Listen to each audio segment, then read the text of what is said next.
Hello there. What's going on, Forex traders around the world? This is Mohammed Kande coming at you with a video on Euro AUD. A lot of traders got hurt in this pair this past week, and I wanted to do a quick video talking about why this pair longed, in my opinion, and why it is going to continue to long for a little bit more, and kind of provide you guys with an analysis for this upcoming week. So, Euro AUD. Let me go down to the daily over here real quick just to kind of get it started over here so that way everybody can see what happened. So on Thursday, the market created this doji-like rejection candle, right? And a lot of traders said, hey, listen, I read in the channels, a lot of traders said, hey, listen, it's time to absolutely short this pair. And I see why people said that, right? Because you come to a major resistance, right? Market hasn't reached this area in a very, very, very long time. Last time was in 2015, right? So we're looking 3 years later, market is reaching this area right here. And every time it's reached this area, it rejected the area, right? So what a lot of traders did is instantly assume that that's what the market was going to do again. And that was the only confluence. And I want you guys to remember, as traders, we are detectives. Our job is to gather as much evidence as possible for our case. And in this particular trade, the case was, should I go for the short? And we only had two confluences here. We had not even a pin bar. It was just a doji-like rejection candle, right? And which doesn't really mean nothing. I'm not a big doji guy. I don't think that they're, I don't think that they have as much meaning as, let's say, an engulfing or a pin bar. I'm not going to say that they're meaningless, but I think that a pin bar and an engulfing hold a lot more weight when it comes to price action candles than a doji does. So market created that little rejection candle right here, and the market hit this, major resistance, and of course got completely rejected. So a lot of people said, hey, you know what, it's time to short. A lot of people got into the market. As a matter of fact, in several of the Telegram channels that I'm in, I specifically told people to patiently wait and not get into the market, and everybody said no, this is a clear signal. Now let me go down to the H4, right, and show people. So this is what everybody saw right here. Everybody saw this little pin bar right here, right? And as a matter of fact, I took a screenshot of this and sent it to a few of my students and said, hey, listen, this is why I'm not necessarily interested in taking this pair for the short just yet. I'm patiently waiting for the market to break this trend line that I had drawn up over here, right? So I said, hey, listen, I want to see the market break this trend line. Why? Because you had structure in this area right here, right? Market went above structure, right? Came to the resistance, got rejected from the resistance, pulled back into structure. So I said, okay, good. It's game time. So this is how I'm looking at it. This is the way that I analyze the market. Very, very simple. I said, if the market breaks this trend line, I'm going to look for a pullback, and I'm going to short this pair. If the market comes to this trend line and creates and gives me a signal to go long, that's what I'm going to do. And of course, guys, what did the market do? The market went up, came down, right into my friggin' trend line, right? And then the market just exploded up. Absolutely exploded. Right?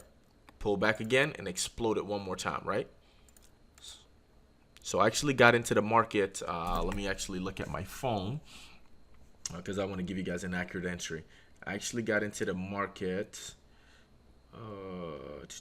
I got into the market at 61.74. So I got into the market literally. The market closed at 61.61. I went just, some pips above this candle right here. And then the market tapped me and just kept going. And I knew that. And this is a game of probability, right? This is one of the things that I like to trade. You know what I mean? Even though I knew that you had this major resistance here, I knew that the market had to give a little bit more confluence in order to go short. So two things, right, happened. You had a pin bar right here off of a resistance. That's two. That's not enough as a detective. That's not enough. You have to gather a lot more evidence. This is what I had on my side. I had the trend on my side. The trend is your friend, guys. Never trade against the trend. The trend is your friend, right? So if you guys take a look on a daily, we have a robust, just an exploding upward movement, right? So I know that euro has a lot of momentum against the Australian dollar, right? And then if I pull back over here to the H4, right, the trend is my friend, and the market is doing what? The market is creating higher highs, right? The market comes down right here. Look at that. Market comes down again, right? So the market is just doing this all over again, right? Look at that. The market is doing, it's just printing higher highs over and over and over again, right? So the market just keeps doing this over and over again. So that's one, right? Market came back. I have a trend line right here, right? And the trend is extremely powerful. So I have this trend line right here, and I have structure, right? Structure, structure, structure. Structure leaves clues, right? Let me delete these things right here. Structure left a lot of clues for me for this pair, right? Because once the market pulled back into structure and got rejected, right? And then I had a nice little higher high, higher close candle right here, which engulfed both of these previous candles. If you look at the body of this candle kind of closed above it a little bit. So I told myself, okay, you know what? It's go time. And I did. And by golly, I was absolutely correct. You know what I mean? The market just shot up. So 61.74 all the way up to, you know, 62.74, 100 pips. I've actually held on to this trade and since added on when the market pulled back, because when the market breaks an area, what does it have to do? It has to come back to that area. So once the market broke the area, I actually patiently waited for a retest at 62.01. And I actually took that trade as well, not risking much pips at all. I think I was risking like 22, 25 pips, right? So market came down and then I took it up again. So, and you know, and if you guys take a look right here, there's a little bit of exhaustion, right? You see somewhat a little bit of exhaustion, a little bit of consolidation in this area right here. But I feel like there's a little bit more juice in this pair, and I'll be looking to that. But what I want you guys to focus on more than anything is the simplicity of my analysis, right? I don't have 150 indicators. I don't have 4 indicators. I don't have 5 indicators. All I did to take advantage of this trade was price action, trend, structure. Price action, trend, and structure. That's it. That's all I used to take advantage of this trade, right? And I'm hoping that, you know, when the market opens back up next weekend, we can get some more pips out of this right here, and we'll see. We'll see. But if you guys take a look, let me show you guys something, right? If you put a fib from right here all the way up to right here, where did the market stop? At the negative 27, right? The market does this over and over and over and over again. It's absolutely amazing how much the market repeats itself, right? So let's take a look at a bigger picture real quick. Let me delete all these things right here. Give me 1 second, guys. All right, there we go. So let's go to the weekly. All right, look at the weekly trend line, right? Again, the trend is your friend, right? So extreme burst right here, right? So market, what did market do? Market broke structure over here. Take a look over here, guys. Always look to your left. Structure leaves clues. This is why I think we're still in an uptrend, and I don't think that this thing is gonna stop just yet. You know, I definitely look forward to a pullback, right? I absolutely look forward to a pullback. But look on the weekly. The trend is your friend. So the market broke this area, right? Came back and retested it. Remember on the H4, and then the market kept going, right? So the trend is your friend. This is why I believe this market is going to keep longing. Because of this right here, right? So not only a major structural area was broken on the weekly, but it also broke through this area right here, right? This 62.01 area all the way up to 62.59, 62.79, right? Before it pulled back a little bit.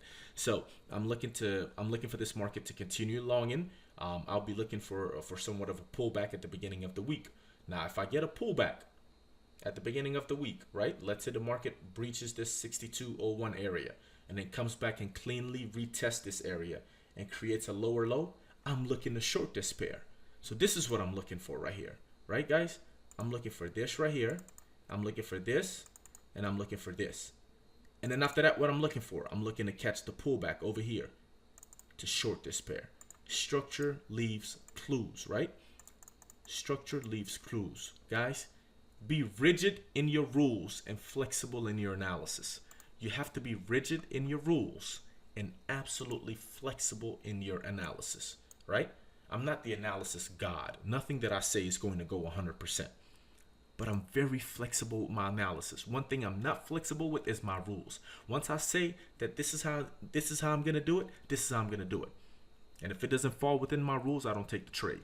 So if the market breaks this area right here, right, comes back and retests this area and goes down, what is Muhammad looking for? I'm looking to catch the pullback right here. Patience, patience, patience. Because that's going to be confluence, right? Confluence that the trend is about to change is an impulse move, a pullback, and then a lower low. And then once that pulls back and shorts, the trend has changed. That's it. An impulse and a pullback, and then a lower low.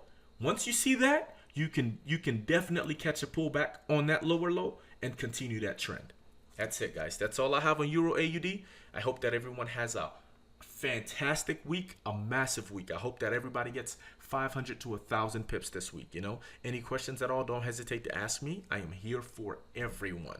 I'm here to help better anyone who's interested in learning. Thank you.